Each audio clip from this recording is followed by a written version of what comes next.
The sun hasn't yet broken the horizon, but the gallows already cast long, accusing shadows across the red dirt of Dustwater. The wind slithers between splintered saloon posts and silent storefronts, hissing like a warning too late to be heeded. Iron cuffs clink with every reluctant step. A woman, barefoot and bruised, is led up wooden stairs, the boards groaning beneath her weight. Her face is streaked with dried blood, dirt, and something worse: loss. Her wrists are raw from restraint, her lips cracked from thirst, but her back is straight, proud. Even now, she is Evelyn McCrae. A soft breeze lifts the hem of her skirt as she halts beneath the noose, her eyes scanning the faces in the gathering crowd. Most won't meet her gaze, some do, and flinch. Others whisper, a sickness shared like breath. They said she murdered her husband in cold blood, but out here, truth is just a matter of who's still alive to tell it. Close on Evelyn's hand as she turns something over between her fingers, a small dented locket stained with blood. Her thumb rubs its surface like a ritual, like an anchor. Flash cuts, quick and jagged like broken glass. Her husband's lifeless eyes staring up at a warped ceiling. Blood soaking into the mattress. Men in badges barging in. Muddy boots stomping her hands. A slap, a scream, the sound of a chain tightening. Darkness. Back in the present, the hangman, tall, sunburned, impassive, steps up to check the rope. Gives it a tug, satisfied. The sheriff approaches. His hat is stained with sweat, the badge on his chest dulled by dust. He holds a folded decree in one hand and reads it aloud with theatrical solemnity. By order of the Honorable Judge Halston of the Dustwater Territory Court, Evelyn Jane McCrae is hereby sentenced to death by hanging for the murder of her husband, Elijah McCrae, and for conduct deemed dangerous, disorderly, and unnatural to her station. He looks up, smirks. Sentence to be carried out at first light. Behind Evelyn, the sun inches toward the edge of the earth, threatening to rise. With it comes judgment. Children peek from behind their mothers' skirts. Men spit tobacco in silence. The execution is a town event, like a festival but cheaper, and still Evelyn says nothing. Her breath is steady. She lifts her chin, a flicker of defiance catching in the breeze. The hangman places the rope around her neck, tightens it, steps back. Then, hoofbeats, distant, rhythmic. The sheriff's eyes narrow. He squints toward the end of Main Street. The townspeople turn. A single rider cuts through the morning haze. A black horse foaming at the mouth. A man in a long black duster. A wide-brimmed hat casting his face in shadow. Two pistols ride easy at his hips. He doesn't slow. The sheriff instinctively raises his rifle. The man pulls hard on the reins. The horse skids to a halt, dirt spraying onto the gallows. Silence. He looks up at Evelyn, then at the hangman, then at the sheriff. The rider's voice is low, steady, unyielding. Unfasten that rope. The hangman freezes. The sheriff takes a step forward, cautious. And who in hell are you supposed to be? The rider dismounts, slow and deliberate. Dust clings to his coat. He lifts his head.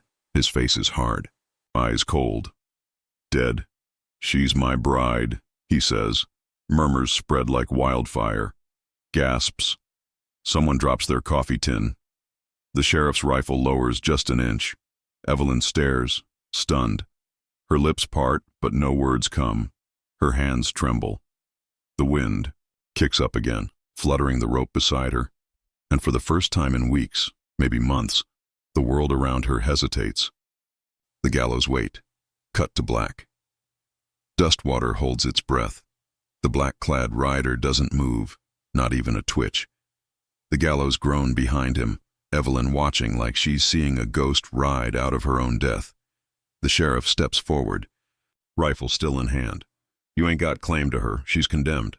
The rider's eyes lift slowly, voice like gravel and gunpowder. Name's Jack Sawyer. The name hits like thunder. Murmurs ripple through the crowd. Someone whispers, Sawyer. Not that Sawyer. He's a name from barroom legends and bounty posters, spoken with awe and dread. Jack Sawyer, outlaw, war veteran, killer. 22 men confirmed, or 42, depending on who's telling it. No one knows for sure. But everyone knows enough to keep their hands low. Jack's gaze doesn't blink, doesn't waver. From inside his coat, he draws a paper, worn, stamped with a seal from a far-off county, a marriage license. To Evelyn McCrae, he says flatly, holding it up for all to see. A beat of silence. Then Evelyn finds her voice, just a whisper. "What the hell are you doing?" Jack looks up at her, voice low, meant only for her ears. "You want to live, don't you?" Nod. The noose bites her neck as she turns her head just enough to meet his eyes. They're not cruel, they're not kind either. They're hollow, like something that used to be human, stretched too far for too long. Another whisper in the wind. Nod. Evelyn closes her eyes. She nods. The sheriff cocks his rifle. That paper don't mean a thing here. From the courthouse, the judge's men come storming out, rifles drawn, badges glinting. There's no time left. Jack moves fast. He doesn't draw his gun, yet. He slams his shoulder into the gallows ladder, sends the hangman tumbling. He leaps up the steps, cuts the rope with a knife so fast Evelyn barely feels it loosen. Hold. "On," he says, grabbing her wrist. The gunfire starts before she can protest. Bullets rip the air. Splinters fly from the wood. Evelyn screams as Jack yanks her down the steps and throws her sideways onto his horse. He's in the saddle before the townsfolk know which way's up. The horse kicks, rears, then bolts into the pale light of morning. Evelyn clutches the saddle horn with bloodied fingers as the world blurs into motion. Behind them, chaos explodes, the sheriff yelling, guns firing, the judge's men mounting up. The whole damn town comes alive with fury. The horse flies down the trail, Jack low over its neck, reins tight, rocks blur, brush slices past. The rising sun paints everything red and gold and dangerous. Evelyn gasps, claws at the saddle, eyes wide with terror. She can't breathe. The sound of rope creaking. Her husband's cold hand, the sting of the judge's verdict, the mud, the scream, the rope, the blood. She lets out a sob she didn't know she had. Jack doesn't turn around. He doesn't say a word. He rides. Hours pass in heartbeats. Eventually, the sound of hoofbeats fades behind them. The trail twists into a canyon, the sky overhead narrowing to a ribbon. The horse slows, exhausted. They dismount in the shade of a red rock cliff. Jack moves with purpose, cold and practiced. He builds a fire without speaking, tossing brush and wood with unceremonious hands. Evelyn stands back, shivering, though the heat hasn't faded. She stares at him. At this man who dragged her from death and dropped her in the middle of nowhere. "You expect me to thank you?" She spits, her voice shaking with rage and confusion. "You kidnapped me." Jack doesn't respond. "You don't know me. You don't know a damn thing about what I did or didn't do." He finally looks up, eyes catching the flicker of the flames. "Didn't need to." She glares at him, fists clenched. "Why me?" He's quiet for a long time. Then simply, "You don't survive this land by being good. You survive it by being chosen. I chose you." He tosses her a rolled-up blanket. It hits her boots. Then he turns and walks into the dark, away from the fire, like he's already somewhere else. She watches his shadow stretch and vanish into the canyon. Later, alone by the flames, Evelyn sits with the blanket untouched. She reaches into her torn dress and pulls out the locket again, stares at it like she's trying to read a language she forgot. She opens it. Inside, 2 faded photographs, her and Elijah, their wedding day. He's smiling, and she almost believes the memory is real. Almost. Her eyes brim but don't spill. "I didn't kill him." She whispers to no one, to everything, and the fire crackles, indifferent. The sun scorches the horizon like it's trying to burn the land clean.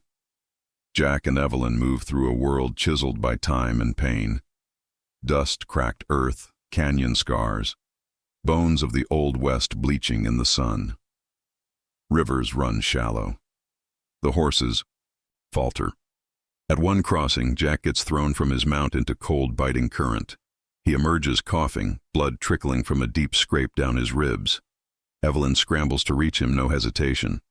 She rips fabric from her dress, binds his wound, fingers trembling but sure. He winces, mutters, "You stitch like a field medic." "I stitch like a woman who doesn't plan to die out here," she snaps. He grins faintly, says nothing more. Later, a storm rolls in, fast and vicious, throwing dirt like shrapnel. They shelter in a cave, Evelyn pressing her back to the wall, arms wrapped tight around herself. Jack stands near the entrance, silhouetted by lightning. The wind howls like the earth's in mourning.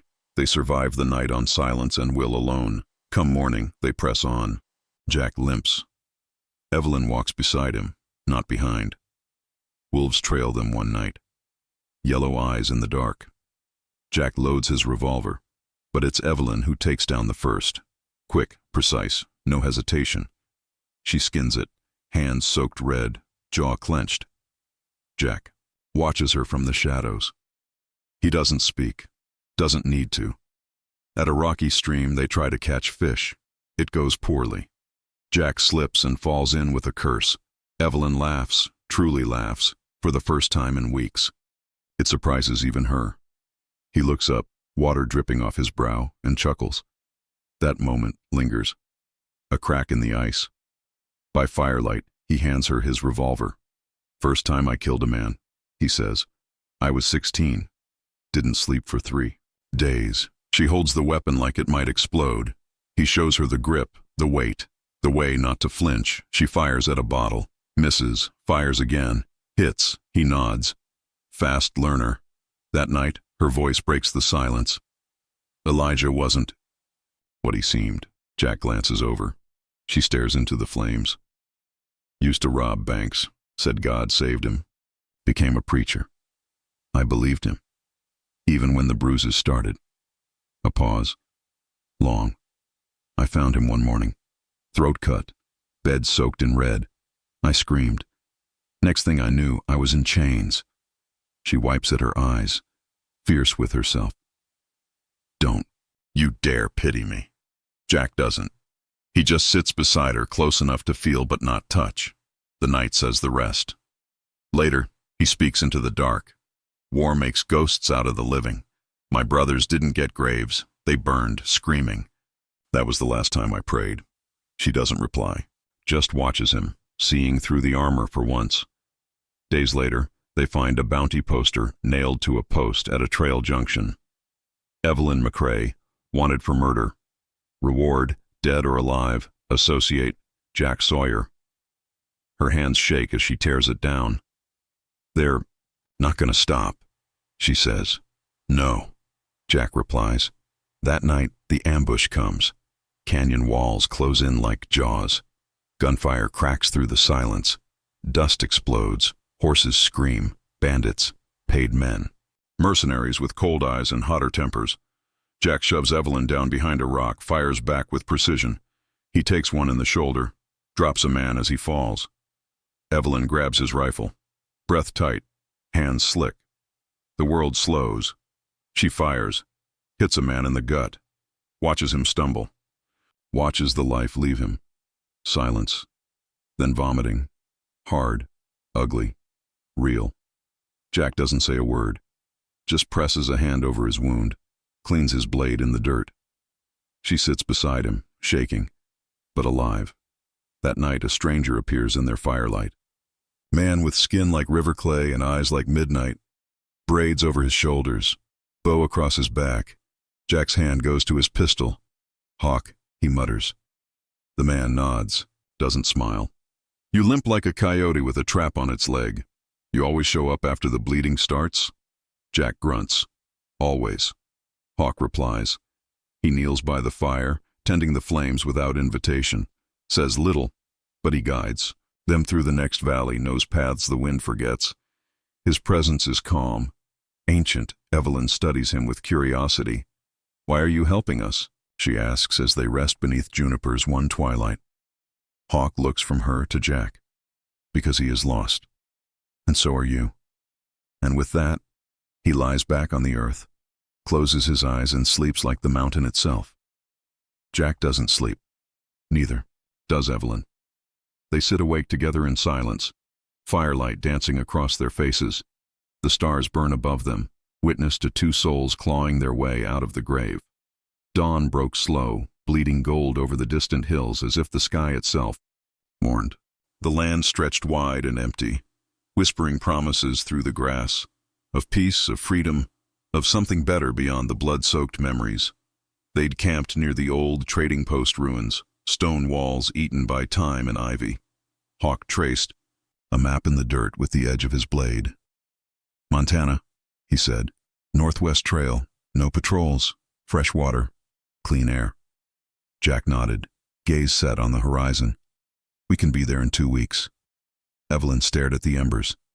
And then, "What?" Jack's voice was quiet. "Start over," Hawk added. "The land there remembers less. Maybe you can too." But Evelyn's jaw was set. Her fingers curled around her locket. "What about justice?" Jack looked at her, really looked. And in his eyes she didn't see the gunslinger. She saw the man beneath the ash and scars. "Sometimes survival is justice." She turned away. The silence said more than anger could. That night, as the stars blinked overhead, Evelyn stirred awake to find Jack staring into the fire, lost in thought. "You should sleep," she said. Ichira didn't answer. She sat beside him. "I know that look," she said finally. Jack rubbed his hands together like the blood still clung. "There's something you ought to know." Her chest tightened. "I used to ride for Halston," he said. "Long time ago, before I had a soul to lose." She didn't speak. "I did things for him, ugly things, burned towns, buried truth. I was the hand he used when he didn't want to get his own dirty." Evelyn's breath hitched.